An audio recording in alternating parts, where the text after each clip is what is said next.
Hi ಎಲ್ರಿಗೂ ನಮಸ್ಕಾರ. ಎಲ್ಲರೂ ಹೇಗಿದ್ದೀರಾ? ಇವತ್ತು ನಾನು ನಿಮ್ಮ ಜೊತೆ ಒಂದು ಮ್ಯಾಗಿನ ಯೂಸ್ ಮಾಡಿಕೊಂಡು ಒಂದು ಚುರುಮುರಿ ಅಥವಾ ಬೇಲ್ ಅಂತ ಏನು ಹೇಳ್ತೀವಿ, ಸೂಪರ್ ಟೇಸ್ಟಿಯಾಗಿರುತ್ತೆ. ಮಕ್ಳುಗಳಿಗಂತೂ ಈಗ ಸಮ್ಮರ್ ಹಾಲಿಡೇಸ್ ಇದೆ, ಮನೆಯಲ್ಲಿ ಏನಾದರೂ ಕೇಳ್ತಾ ಇರ್ತಾರಲ್ಲ, ಈ ರೀತಿ ಒಂದು 5 ನಿಮಿಷದೊಳಗಡೆ ಈ ಒಂದು ರೆಸಿಪಿನ ಮಾಡ್ಕೊಬೋದು. ಈಗ ನೀವು ಕೂಡ ಈ ರೆಸಿಪಿನ ಟ್ರೈ ಮಾಡಿ, ತುಂಬಾ ಟೇಸ್ಟಿಯಾಗಿರುತ್ತೆ. ಹೇಗೆ ಮಾಡೋದು ಅಂತ ಹೇಳಿ ನೋಡೋಣ. ಮೊದಲಿಗೆ ಒಂದು ಪ್ಯಾನ್ನ ಇಟ್ಕೊಂಡು ಇದಕ್ಕೆ ಸ್ವಲ್ಪ ಎಣ್ಣೆನ ಹಾಕ್ಕೊಳ್ಳಿ. ಇದಕ್ಕೆ ನೀವು ಬೇಕಿದ್ರೆ ಬಟರ್ನು ಕೂಡ ಯೂಸ್ ಮಾಡ್ಕೊಬೋದು.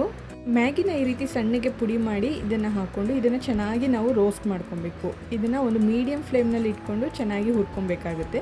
ಸ್ವಲ್ಪ ನೋಡಿ ಈ ರೀತಿ ಕಲರ್ ಚೇಂಜ್ ಆಗೋವರೆಗೂ ಕೂಡ ಇದನ್ನು ಹುರ್ಕೊಂಡು ಸ್ವಲ್ಪ ತಣ್ಣಗಾಗೋದಕ್ಕೆ ಬಿಡಿ.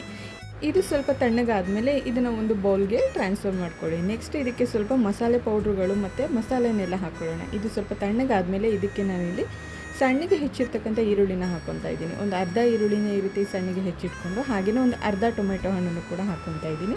ನಿಮಗೆ ಟೊಮೆಟೊ ಹಣ್ಣು ಬೇಡ ಅಂತ ಹೇಳಿದ್ರೆ ಇದನ್ನು ಸ್ಕಿಪ್ ಮಾಡ್ಕೊಬೋದು. ಹಾಗೆಯೇ ಸ್ವಲ್ಪ ಹೆಚ್ಚಿರ್ತಕ್ಕಂಥ ಕೊತ್ತಂಬರಿ ಸೊಪ್ಪನ್ನು ಕೂಡ ಹಾಕ್ಕೊತಾ ಇದ್ದೀನಿ. ಇದ್ರ ಜೊತೆಗೆ ನೆಕ್ಸ್ಟ್ ನಾವು ಸ್ವಲ್ಪ ಮಸಾಲ ಪೌಡ್ರು, ಮ್ಯಾಗಿದು ಮಸಾಲ ಪೌಡರ್ ಏನು ಬರುತ್ತೆ ಅದನ್ನು ಈಗ ಇದಕ್ಕೆ ಹಾಕ್ಕೊಳ್ಳಿ.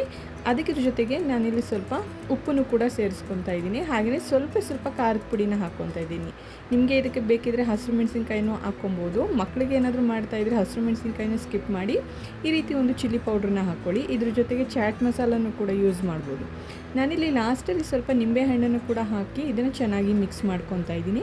ಇದಕ್ಕೆ ಹುರಿದಿರ್ತಕ್ಕಂಥ ಕಡಲೆ ಬೀಜನೂ ಕೂಡ ಸೇರಿಸ್ಕೊಬೋದು. ಎಲ್ಲನೂ ಕೂಡ ಹಾಕಿ ಮಿಕ್ಸ್ ಮಾಡಿಕೊಂಡ್ರೆ ಒಂದು ಸೂಪರ್ ಟೇಸ್ಟಿಯಾಗಿರ್ತಕ್ಕಂಥ ಒಂದು ಮ್ಯಾಗಿ ಚಾಟ್ ರೆಡಿ ಆಗುತ್ತೆ. ನೀವು ಕೂಡ ಈ ರೆಸಿಪಿನ ತಪ್ಪದೇ ಟ್ರೈ ಮಾಡಿ. ಟೇಸ್ಟ್ ಮಾತ್ರ ತುಂಬಾ ಅಲ್ಟಿಮೇಟ್ ಆಗಿರುತ್ತೆ. ಮಕ್ಕಳುಗಳಿಗಂತೂ ಈ ಒಂದು ರೆಸಿಪಿ ತುಂಬ ಇಷ್ಟ ಆಗುತ್ತೆ. ಐ ಹೋಪ್ ನಿಮಗೆ ಈ ವಿಡಿಯೋ ಇಷ್ಟ ಆಗಿದೆ ಅಂತ ಹೇಳಿ ಭಾವಿಸ್ತೀನಿ. ಈ ವಿಡಿಯೋ ಇಷ್ಟ ಆಗಿದರೆ ಲೈಕ್ ಮಾಡಿ, ಶೇರ್ ಮಾಡಿ, ಹಾಗೆಯೇ ಕಮೆಂಟ್ ಮಾಡಿ. ಯಾರೆಲ್ಲ ನನ್ನ ಚಾನೆಲ್ನ ಸಬ್ಸ್ಕ್ರೈಬ್ ಆಗಿಲ್ಲ, ಸಬ್ಸ್ಕ್ರೈಬ್ ಮಾಡಿ. ಎಲ್ರಿಗೂ ಕೂಡ ತುಂಬ ಧನ್ಯವಾದಗಳು.